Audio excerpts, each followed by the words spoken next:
Pag-usapan natin itong panibagong pangyayari kung saan itong dating DPWH Secretary ni Marcos Jr. ang una niyang ginamit para maipatupad nila Romualdez ang sindikato sa DPWH, itong si Secretary Manny Bunuan. Sa kanyang testimonya po, idinawit niya ang ilang mga senador sa tinatawag niyang leadership fund. Itong leadership fund po na tinatawag ni Secretary Bunuan, walang pinagkaiba sa esensya at layunin doon sa pork barrel. Mga pork barrel ito ng mga senador. At ang itinuturo niyang dawit dito ay sila Senator Migs Zubiri. Lalo na nang siya ay Senate President. Sabi niya, ang Senate President noon, si Migs Zubiri, mayroon siyang minimum na 1 billion pesos na pork barrel. No? Tawagin nating pork barrel. Pork barrel naman talaga yan eh. Yung tinatawag nilang leadership fund. At ang mga senador na mga paborito ni Migs Zubiri nakakakuha din po ng mahigit kumulang 500 million na mga favored allocations o pork barrel. Kapag pork barrel po, masama ang naging kasaysayan ng ating bansa dyan sapagkat ginagamit ito para sa pagnanakaw kagaya po ng Napoles Scandal. Yun po ay mga pork barrel na mga kongresista at mga senador na ginamit si Napoles at ginamit din ni Napoles para pagkakitaan itong tinatawag na pork barrel. At dahil dyan, dahil ang pork barrel lumalabas na parang discretionary fund. Yung ikaw ang may hawak, doon sa allocation, ikaw din ang magtatakda kung paano at saan gagamitin. Na kadalasan nagagamit sa diskarte. Ang mga kontraktor kinukuhanan po ng advance payment. Habang hindi pa nare-release ang pondo, sasabihin mo na, ikaw na maghanap ng proyekto ko, mayroon ako ditong 500 million. Bigyan mo lang ako ng 15%, di okay na ako, bahala ka na magpatupad nito, i-advance mo lang sa akin, sigurado na yan, may pondo na. Yan pong style ng pork barrel. And how much is 15% ng 500 million, mga kababayan? That's around 75 million kaagad ang makukuha mo kapag ikaw ay humingi ng 15%. Pero usually, according dito sa ating mga source, sa panahon ni Marcos Jr., mababa po yung 25%. Ang iba, 30%. O bala ka na, gawin mong ghost. Bigyan mo ako ng 150 million. O, ipatupad mo para may reality, pero gawin mo ng hausyaw. Siupaw ang style ng pagpapatupad. Ampaw ba? Kunwari may proyekto, pero ang laman nito at ang kanyang status ay substandard. So, between 100 million for every 500 million, malinis po ang pwedeng kuhanin na pork barrel o mula sa pork barrel. O minsan, ang malala pa, o bigyan kita ng 100 million, gawan mo ako ng program na kunwari may programa na ipinatupad. 50 million sa DPWH Secretary at mayroon ding 50 million doon sa district engineer. Palalabasin nyo na na-accomplish na ito, ako nang bahala doon sa mga papeles. So malinis ako sa 300 million. Walang proyekto. Yan ang tinatawag po na mga pork barrel style sa panahon ni Bongbong Marcos Jr. Hindi po 10 million, 20 million ang kanilang pangungulimbat at pandarambong. So itong ibinunyag ni dating DPWH Secretary Bunuan, pagpapakita po ito kung gaano kalala at kabulok ang pagkonfirma niya na mayroon talaga palang mga insertions, mga patago at pailalim at palihim na mga paglagay ng pondo. Pero sabi ni Senator Robin Padilla, at hindi pa natin naririnig ang pagpapaliwanag ni Senator Bongo, sabi niya na identify namin ang mga projects namin pero nakalagay doon for later release.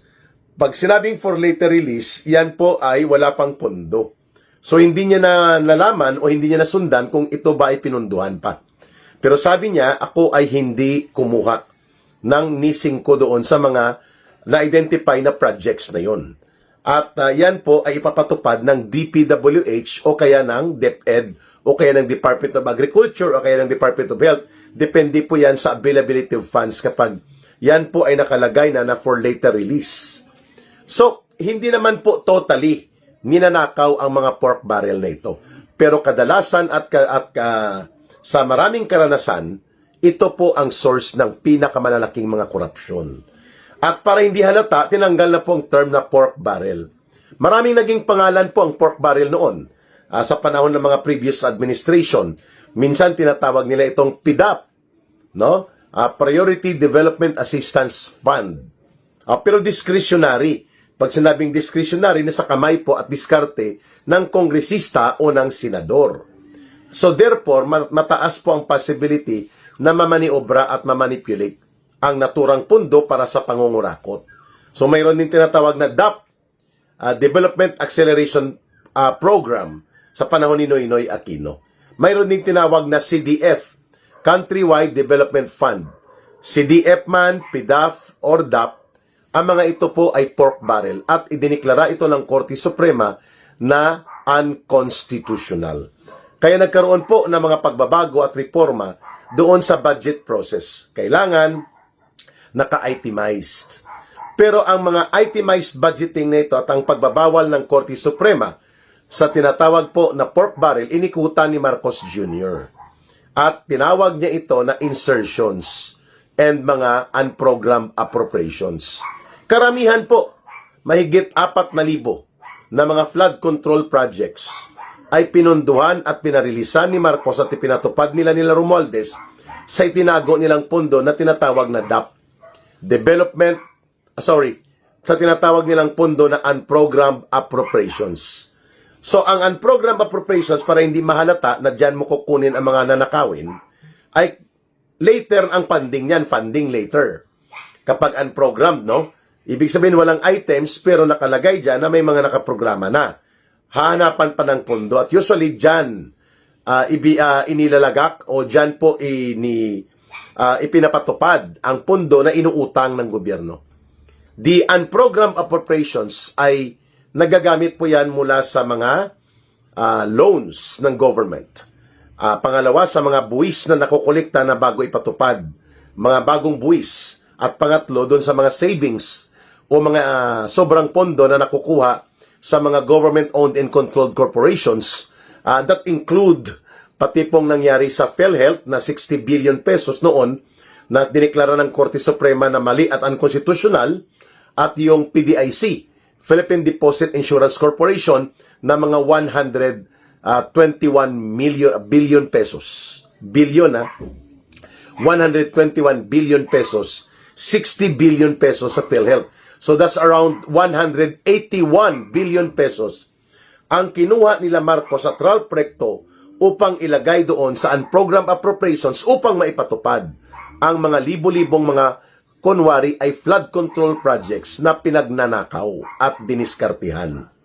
Yan, mga kababayan, ang pag-ikot ni Marcos kung paano niya ginawa nila Martin Romualdez na wala kunwari ang title na pork barrel, wala ang mga tinatawag na PDAF, DAP o CDF, pero nandun po sa unprogrammed appropriations ang diskartihan.